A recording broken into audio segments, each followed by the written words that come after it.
নমস্কাৰ। আজি মই জীয়াই থকাৰ হেঁপাহত এটা বিষয়ৰ ওপৰত এটি থুলমূল ব্যাখ্যা দাঙি ধৰিব বিচাৰিছোঁ। এই পৃথিৱীত ঠিক মোৰ দৰে আপোনাৰো জীয়াই থকাৰ হেঁপাহ নাইনে? হয়তো কোনোবাখিনিত কিবা তিক্ততা পালে কয় বা ভাবে মই মৰি যোৱাই ভাল আছিল, কিন্তু সেই ভাৱ মোৰ বা আপোনাৰ বাবে খন্তেকীয়া। কাৰণ আমি সকলো মায়া মোহ এই সকলোতে আমি আবদ্ধ আছোঁ। পাৰিছোঁ জানো এই মোহ আৰু মায়াক ভেদ কৰিব বা ছেদ কৰিব? প্ৰত্যেক মানুহে জীয়াই থকাৰ একোটা হেঁপাহ আছে। সেয়া লাগিলে সৎ পদ্ধতিৰেই হওক বা অসৎ পদ্ধতিৰেই নহওক। কোনোবাই আকৌ সৎ পদ্ধতি বিচাৰি আগুৱাই যাওঁতে হঠাৎ লোভ মোহ নামৰ এই ৰাক্ষসটোতে লগ পাই পথতেই ঠেকেচা মাৰি বহুৱাই থলে। কাৰোবাক আকৌ কাম, বুদ্ধ, অহংকাৰ এই তিনিটা ৰাক্ষসে পথ ৰুদ্ধ কৰি পেলালে। কোনোবাই জীৱনৰ আধা বয়স বিষয় জঞ্জালত মগ্ন হৈ অৱশেষত জীৱনৰ জিৰণি পেলাত আৰু কিবা পোৱা কিবা কৰাৰ আশাত কক পকাই ফুৰিছে। কিন্তু পোৱা হ'লে গধূলি হয়, জন্ম হ'লে মৃত্যু হয়। জীৱনৰ সন্ধ্যা বেলাত কোনোবাজনে লোভক দমন কৰিব নোৱাৰি দাঁত নোহোৱা মুখখনে কোমল মাংস চেলেকি খাব বিচাৰি ৰঙা ঘৰলৈ যাত্ৰা কৰিছে। তথাপিওতো তেওঁ জীয়াই থকাৰ হেঁপাহ আছে।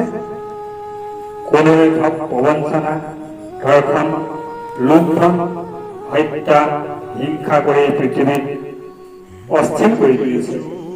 এইবোৰতো তেওঁলোকৰ বাবে জীয়াই থকাৰ হেঁপাহ। কোনোৱে ধন ধান ঐশ্বৰ্য বিভোজৰ প্ৰতিষ্ঠিত ব্যক্তি হিচাপে প্ৰতিষ্ঠা কৰিবলৈ ধৰিছে, কিন্তু তেওঁৰ মনৰ শান্তি নাই। তথাপিও তেওঁ আশা আছে জীয়াই থাকিবলৈ। কোনোৱে দুবেলা দুমুঠি ভাতৰ কাৰণে হাহাকাৰ কৰিছে, পাইছে কেতিয়াবা এসাঁজ খাইছে, নাই পোৱা লঘোণে কৰি আছে। তথাপিও তেওঁ জীয়াই থকাৰ হেঁপাহ আছে।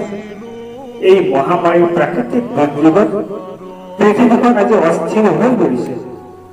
সমগ্ৰ জনজীৱন আজি স্তব্ধ। খাবলৈ নাই, পিন্ধিবলৈ নাই, থাকিবলৈ অকণমান নিৰাপদ আশ্ৰয় নাই। ৰজাই পৰ্যায়ৰ কথা নুশুনে আৰু পৰ্যায় ৰজাৰ কথা নুশুনে। ভগৱানৰ সুন্দৰ সৃষ্টিত আজি ধ্বংসৰ তাণ্ডৱ।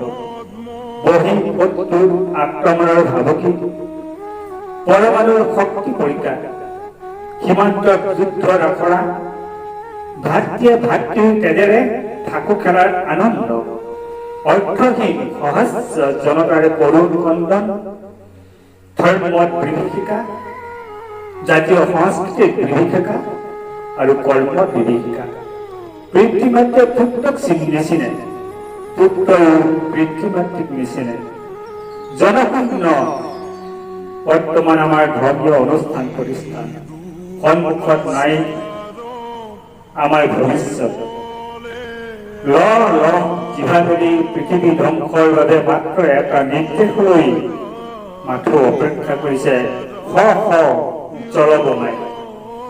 এইবোৰলৈ কাৰো ভুক্তভোগী নাই, মাত্ৰ সকলোৰে বাবে আছে এক জীয়াই থকাৰ হেঁপাহ। হয়, হেঁপাহ আপোনালোকৰ দৰে আমাৰো আছে, কিন্তু এই হেঁপাহ শান্তিৰ বাবেহে হ'ব লাগিব, ধ্বংসৰ বাবে নহয়। আহকচোন সকলোৱে এক মনে একচিত্ৰে প্ৰতিদিনে অন্তত 10 মিনিট সমস্ত জীৱ জগতৰ কল্যাণৰ বাবে সৃষ্টিগৰাকী, সৃষ্টি পৰবৰ অধিকাৰী ভগৱন্ত বা আল্লাহৰ চৰণত প্ৰাৰ্থনা জনাওঁ। তেওঁ দয়া নকৰিলে, কৃপা নকৰিলে জীৱ জগতৰ কল্যাণ নাই। এনে মুহূৰ্তত জীৱনৰ সৎগতি দুটা তেওঁৱেই। জয় শ্ৰীহৰি সত্যম শিৱম সুন্দৰম। ধন্যবাদ।